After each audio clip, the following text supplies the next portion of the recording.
The biggest risk to the United States economy was never the AI bubble, it was never China, and it was never the orange man in the Oval Office. It's something much more boring. And it's something you've likely never heard about unless you've gone deep down the finance rabbit hole. And that's exactly why nobody's paying attention to it. Because if you've been wondering why mortgage rates refuse to fall, why stocks randomly freak out every few months, and why the Federal Reserve can talk about cutting rates, but financial conditions still feel tight, the answer doesn't start in Washington. It starts in Tokyo, and more specifically in the most boring asset on Earth, Japanese government bonds. Because the country best known for attracting American weebs has also been the duct tape quietly holding the global financial system together for the past 30 years. And that duct tape is starting to peel. But to understand why Japan is so important, you first have to rewind to the early 90s. Because 30 years ago, in 1992, Japan's asset bubble burst. Real estate collapsed, equities collapsed, and Japan entered what became known as the Lost Decades. It was a 3-decade-long period of being financially meh. There was no real growth, no inflation, and no wage expansion. It was like the economy hit pause and nobody could find the remote. So the Bank of Japan did what central banks do when they're out of options. They cut rates to zero, and then they cut rates below zero. And then, when that wasn't enough, they introduced something called yield curve control, which sounds like a Marvel villain, but actually just means we're going to cap long-term bond yields whether the market likes it or not. Basically, the Japanese government superglued interest rates to the floor. So for decades, Japanese government bonds yielded pretty much nothing, and that created massive problems for Japanese investors. Because imagine you're a Japanese life insurer, pension fund, or even a bank. You have $1 billion investment portfolio, and your domestic government bonds are paying you 0%. This pretty much leaves you with two choices. 1, accept no return on your cash, or 2, go shopping overseas. And they chose option 2.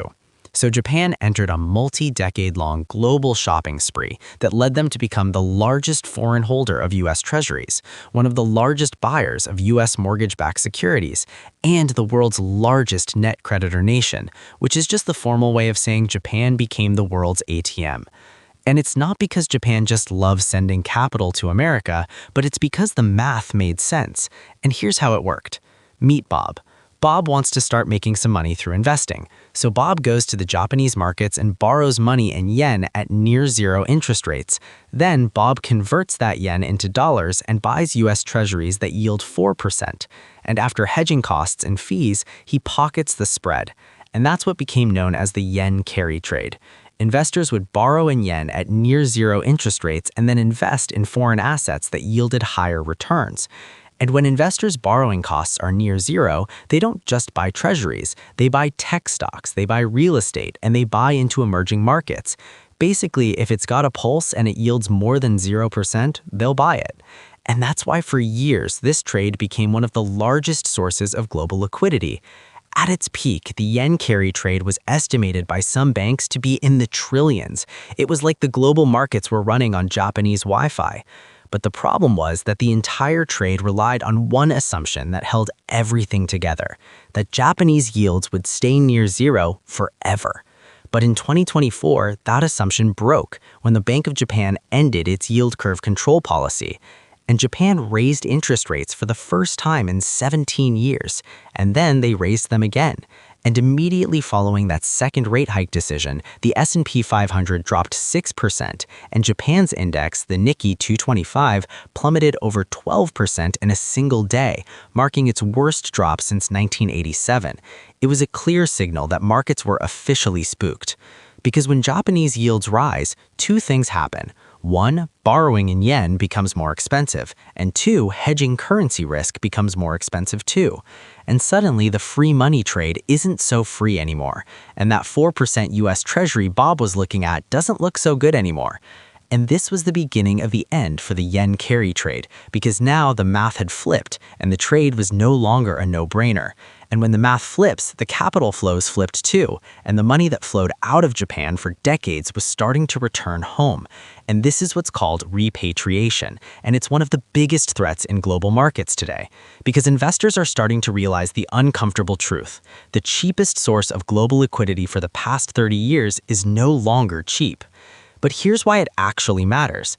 Because for decades, Japan wasn't just some random buyer of US debt. They were one of the most consistent price-insensitive buyers of long-term treasuries. And the yields on those long-term treasuries, well, they aren't set by the Federal Reserve. The Federal Reserve controls short-term rates, but the 10-year, 20-year, and 30-year yields are largely determined by supply and demand. And the problem is everyone's staring at the wrong lever.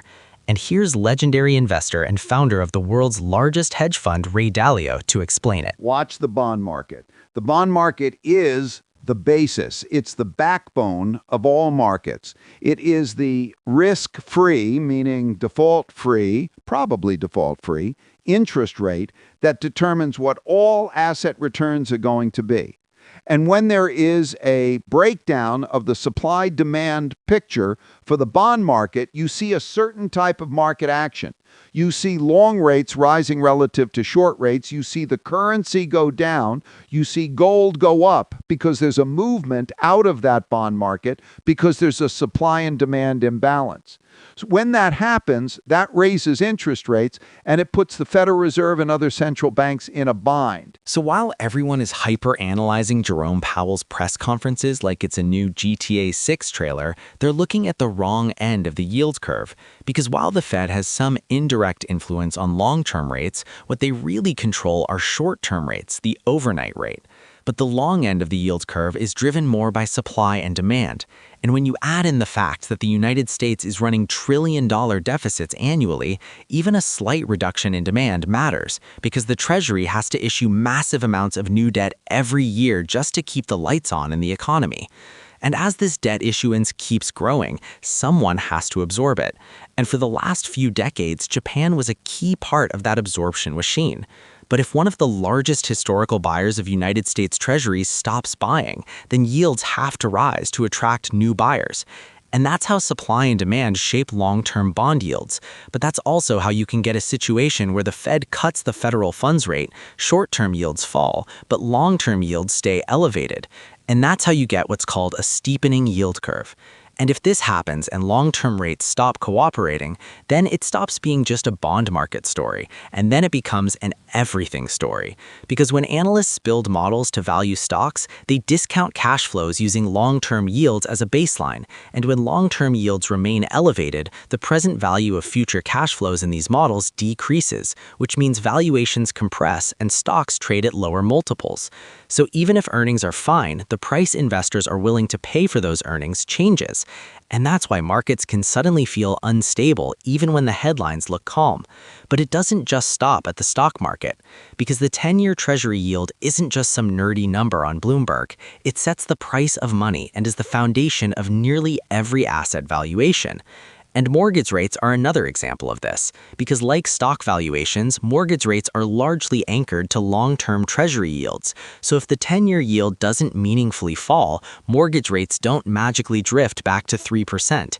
So the Fed can cut the federal funds rate all they want, but if global demand for Treasuries weakens, then the long end of the yield curve stays pinned. And when that happens, mortgage rates stay high, housing affordability stays strained, refinancing activity stays muted, and home transactions slow.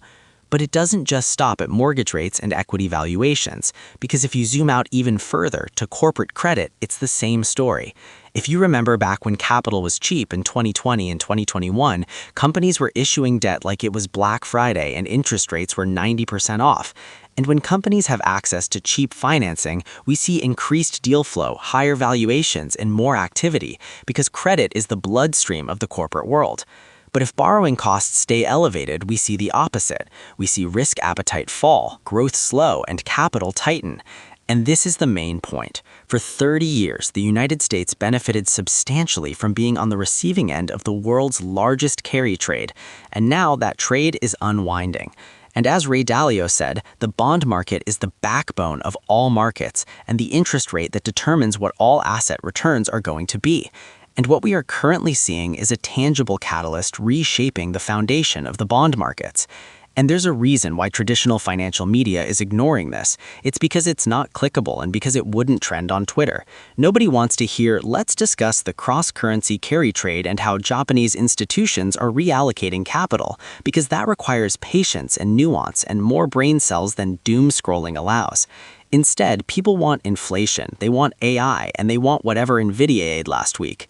They want the topics that are visible, loud, and create headlines. So instead, the narratives become dramatically oversimplified. If the Fed cuts rates, financial conditions will ease. And that's not necessarily true. And that's the lie we're being sold, that one rate cut fixes everything, that liquidity is automatic, and that someone somewhere will always show up to buy our debt. But what if they don't? And what if the largest foreign holder of US Treasuries stops buying? Well, then you see global liquidity tighten, and liquidity is the oxygen in markets. And when it tightens, that's the cost of money changing everywhere. And like I covered, it affects everything from stock valuations to mortgage rates to corporate credit. And that's why I made this channel, because I want to shine a light on the issues that actually matter, the issues that traditional financial media won't touch because they